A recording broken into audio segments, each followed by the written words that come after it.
Okay, hi, it's me, Happy. Setting the table for a little get-together party. And these are my wonderful Oatmeal Raisin Walnut cookies. Okay, I think cookies will go here. Tamales there. I'm just starting, but cookies first.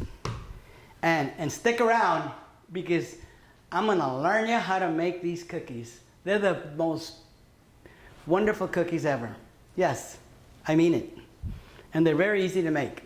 I'll be back. Okay, but before I get started, I gotta let you in on something, okay? Yep, you found me on YouTube as Happy the Entertainer because I am an entertainer. And by the way, check out a lot of my comedy stuff and my latest album, my all music album. Before I was in show business, I was in food business. In fact, since I was 13, I've been working in restaurants. When I was a little boy, I was working in a Chinese restaurant. I remember cleaning the broccoli stems, rinsing bean sprouts, helping the pantry chef and the baker cook almond cookies, helping the main cooks clean the woks, and then he taught me how to cook fried rice. And so I was involved. I fell in love with the restaurant business. I even went to school, to restaurant management school and culinary school. In fact, these are some of my books. Look at this book. This book has to be over 40 years old. It's the Basic French Cookbook, one of our school books. And this is a wonderful book. Wonderful, wonderful book. And we had to buy all 4 volumes of the Gourmet Cookbook. Okay, these are wonderful books. Excellent books. Excellent. But you know what? We don't need these books anymore. Why? Because you can find some very good recipes on YouTube, just like you find me. And you know that the hotel business is so tough on chefs. Yeah, I was a chef for Weingartner Hammond's Hotels in Corpus Christi, Texas. I was like the regional chef. But being a chef, you're always working on holidays. You're always working on weekends, conventions. You have no family life. Your days off are on Mondays and Tuesdays. So I wanted to have a regular life. So I got a job as a food service director or a dietitian, school dietitian at one of the local school districts here in Corpus Christi, Texas. We were serving like 2,300 meals every day, but everything we cooked for that school district was homemade. Our rolls, everything was homemade. And today, a lot of schools have fast foods. We were even making fresh pizza, enchiladas, rice, everything was homemade. And I miss the kitchen. And one thing about being in the kitchen work, you can come home and you take off all your kitchen clothes off, but you can't get it out of your blood. And when I do shows, sometimes I have to go through a kitchen if I'm doing a show in a ballroom at some hotel. And when I go to the kitchen, I fall in love all over again. But today, I am going to teach you how to make the world's best Oatmeal Raisin Walnut cookies. It's my recipe. I developed this recipe at a restaurant I own that's called La Playa Cafe. It was at the top of the 6th floor at the Corpus Christi City Hall. Very popular little place. But then Hollywood came a-calling, and so I left the restaurant to go work on a comedy show. Okay, these are the ingredients I'm using for our cookies today. Of course, flour. I'm using oatmeal. And when you make these cookies, you always use the whole grain oats. You don't use those quick oats. They have to be whole grain. I'm using some baking soda, salt, vanilla extract. I use bacon vanilla, 2 eggs, butter. And by the way, this is unsalted butter. You have to use unsalted butter. And cinnamon.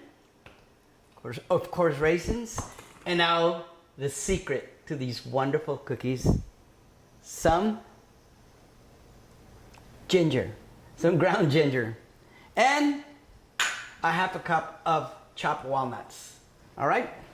Now, we'll get started. Notice that I cut the butter, the unsalted butter, into lots of pieces. So when I throw it into the mixer, if you throw the butter in the big sticks, they just have a tendency to just throw flour everywhere. So let's get started with our butter and flour mixture. And by the way,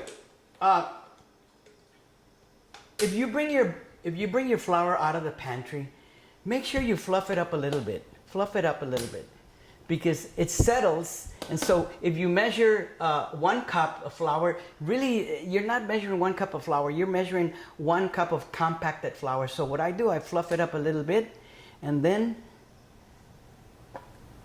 there it is, and it's a little fluffy. See, that's how I measure my flour. But I'm going to use 2 cups of flour here. So I'll put 1 cup there, and notice, see, I break it up a little bit, fluffy it up.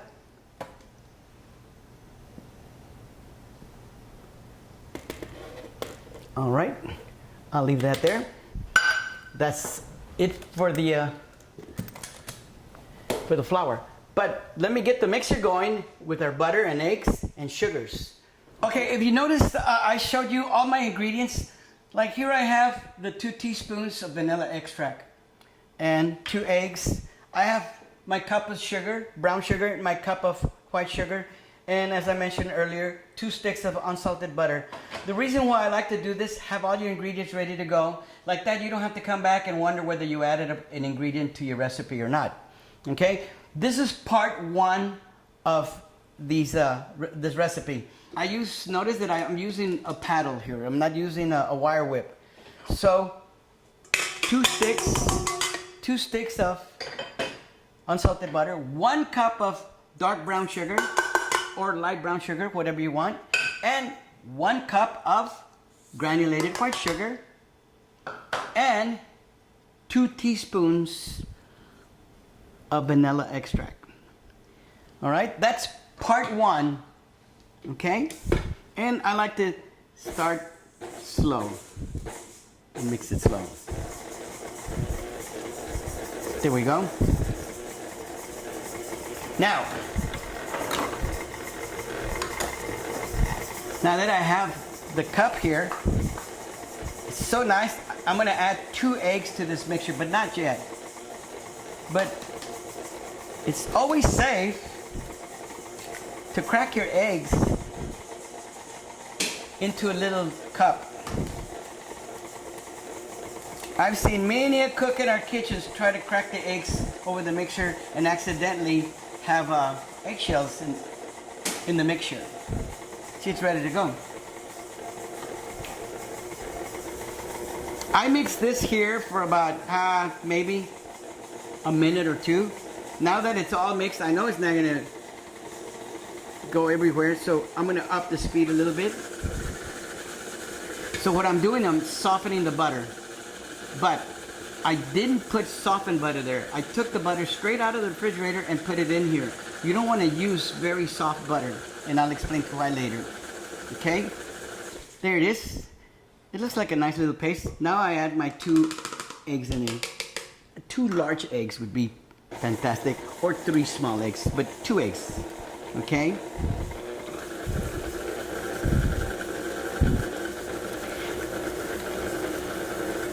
I said this is part 1. Part 1 includes adding the 2 eggs in there after about 2 minutes of mixing the butter and the sugar and the vanilla extract. Look how creamy it's getting. It looks almost like a peanut butter.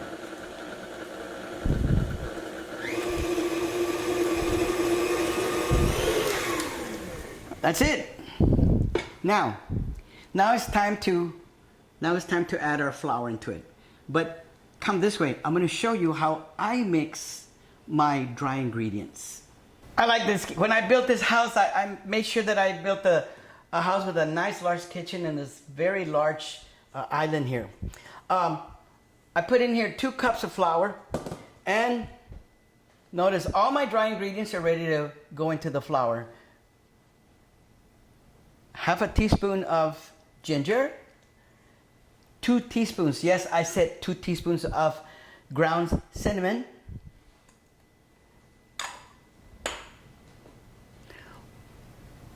1 teaspoon of baking soda. Baking soda gives it the nice color. Half a teaspoon of salt. Okay, those are all your dry ingredients. Vanilla, we've already used it with the egg mixture.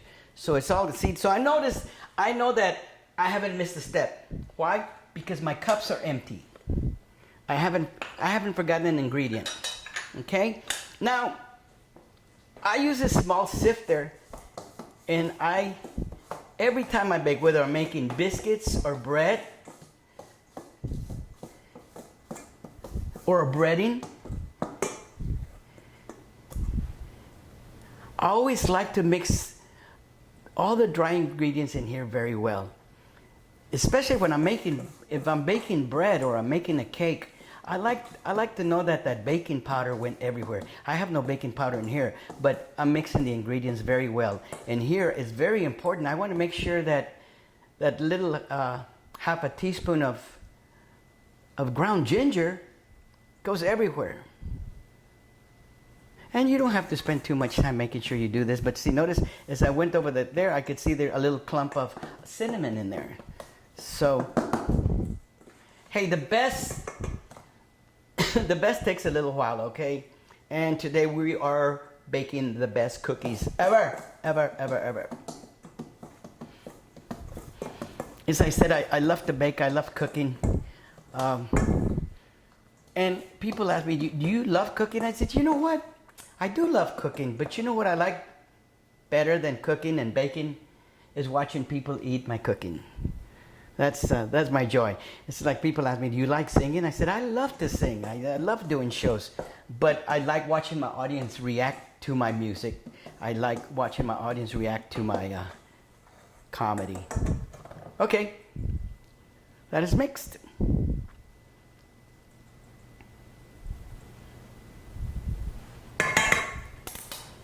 Oh, that smells so good.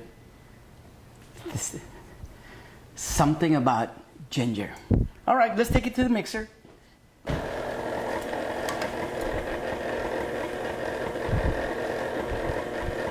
Now notice I slowly add the flour to the butter and egg mixture and sugar.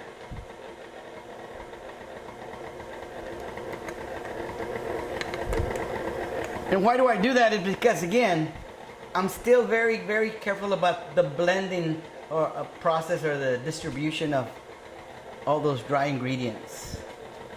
The salt, the cinnamon, the baking soda.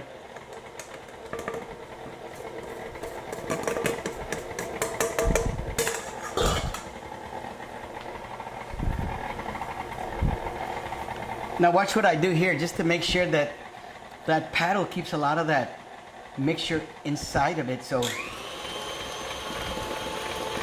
I give it a little centrifugal force to mix it a little better. So there it is. I scraped the sides of the bowl a bit. And my friends, this is part 2.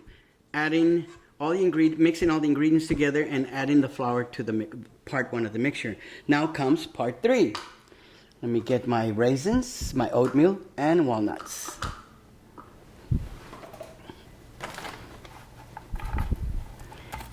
I'm using half a cup of walnuts, but I'm just cutting them carefully because I don't want to use the whole walnut. So I'm cutting it into pieces, but I do it carefully so that the pieces don't fly everywhere. Notice that when I cut, my fingers are always curled in, so I can look at the camera and I can look at you and know that I'm not going to cut myself. I've seen so many people try to hold things with their fingertips like this. You'd never. This part of the blade leans on your knuckles here and it keeps you safe. All right, I think. Ouch! I'm just kidding. All right. So there we are. There's my walnuts. And I probably cut more than I needed for a half a cup. But again, remember there's a lot of space that takes up a lot of space in between. But I've been doing this so long that I know when I grab any type of nut, I know exactly how much I have in my hand. In fact, I don't even use measuring spoons anymore. I use it for the sake of teaching you what you have to do. But I'm so used to measurements in my hand. There it is. I have a cup of walnuts. All right. Seems to me like I bought a very sensitive mic. You can hear myself breathing. So I add the walnuts. And then the oatmeal.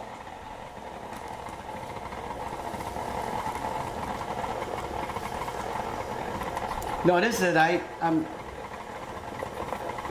rotate sides.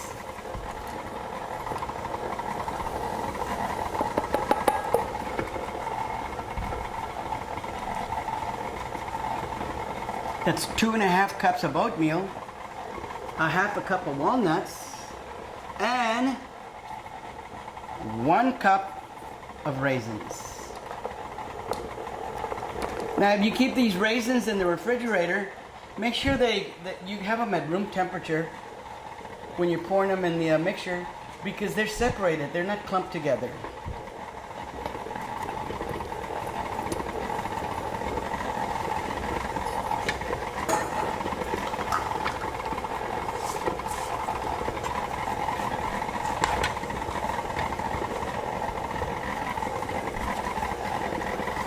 As I said earlier, that I was going to explain to you why you don't want to overmix your mixture, because when you overmix your cookie dough, it might soften your cookies so much.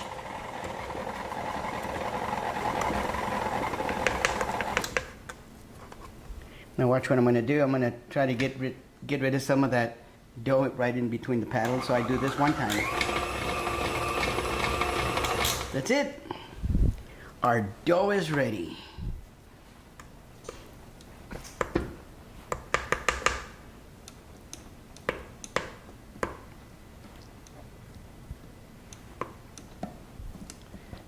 These cookies are so delicious you could eat the dough just like that. Okay?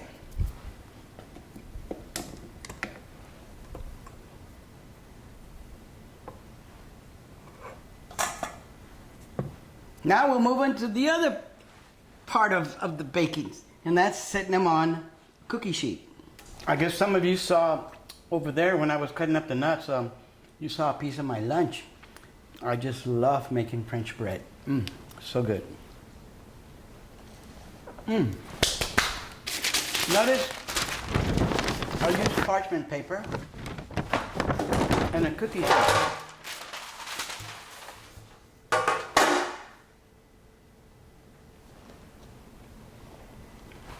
Time out. If you notice, I flip the cookie or a sheet pan upside down because I don't like to bake cookies with this lining in here, because the heat doesn't get to the cookie evenly. Now I'm using a 1 ounce ice cream scoop here. This is a 1 ounce. And I scoop evenly. Now I feel for the corner of the sheet pan, but from the corner I'm going to go in 2 inches on either side. 2 inches from here and 2 inches from this side. So I know that 2 inches is about right there. And while I do this, I've already preheated my oven to 350 degrees. And here I have a nice little bowl of warm water. It's not hot, just warm water, just to clean my scoop every now and then. If you notice that if I keep this up, I can get up to 12 cookies in here. And do you know that I bake, this recipe should give you 36 cookies. And I bake all 36 cookies using the same parchment paper. Yes. So I'm a little chinchy on the paper, huh?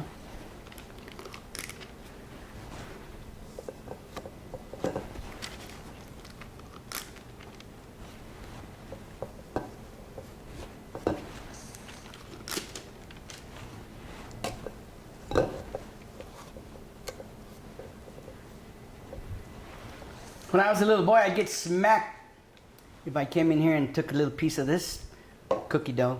See this? Now they're ready to go in the oven. A 350-degree oven.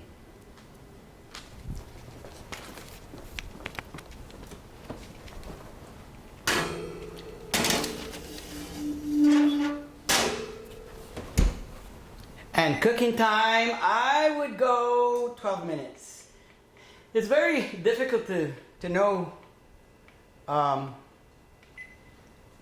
think the minutes vary within 1 to 2 minutes. If you're using a gas oven, it varies. If you're using an electric oven, it varies. I just, right when I was doing the mixing, I preheated the oven. Okay, now, I don't know that the oven is any hotter as time goes by, but I've noticed that the longer that I bake, the shorter the time that it takes to bake something. So since the oven was cold, and it's up to 350 now, but I'm going to give it 12 minutes. But I'll check on the cookies. 12 minutes, all right? Watch this. See this beautiful little teapot? Stainless steel teapot? Look, it's precision. You can hear the quality. The lid is not a thin piece of stainless. It's thick. I picked this teapot. I picked it up at an antique store. Yes, an antique store. And I paid $4 for it. And then I noticed that it was an Alissi, Italian Alissi product. You know how much this thing's worth? If you were to buy this very teapot today, it's worth, it's valued at $410. That's why it's nice to visit antique stores and to buy cooking utensils or pots. Look at this here. This little pot. Now this one is the chef. What is it? Emil's Chef Collection. Okay. Look at this. $3. $3. So while I wait on the cookies, as I said, I'm an entertainer, but because of the COVID-19, entertainers like myself, we're not on stage. I've worked casinos, I worked Vegas, I've worked private parties, convention shows, but that's not happening right now, and I don't think it's going to happen for another year. And also I'm a motivational speaker. I speak for kids in schools or parents and companies. And I'm not doing that either. But there's one thing that I am doing. I am still working with Medicare. So if you have any questions about Medicare or you want to roll over your plan to another plan, there's so many new things happening with Medicare today. So if you need any help, give me a call. That's my number right there. Or if you need any help with any recipes, whatever, give me a call right there. All right? I'll be back right after I bring these cookies out of the oven. Hey, looks like they're ready.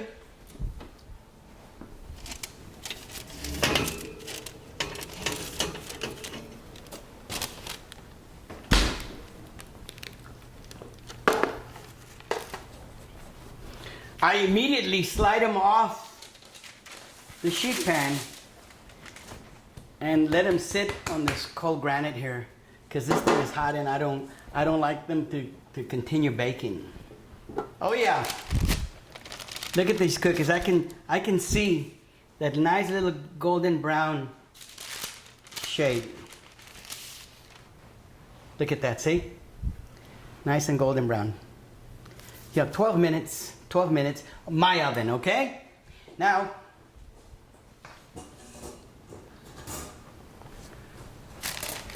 this is the best way to cool your cookies.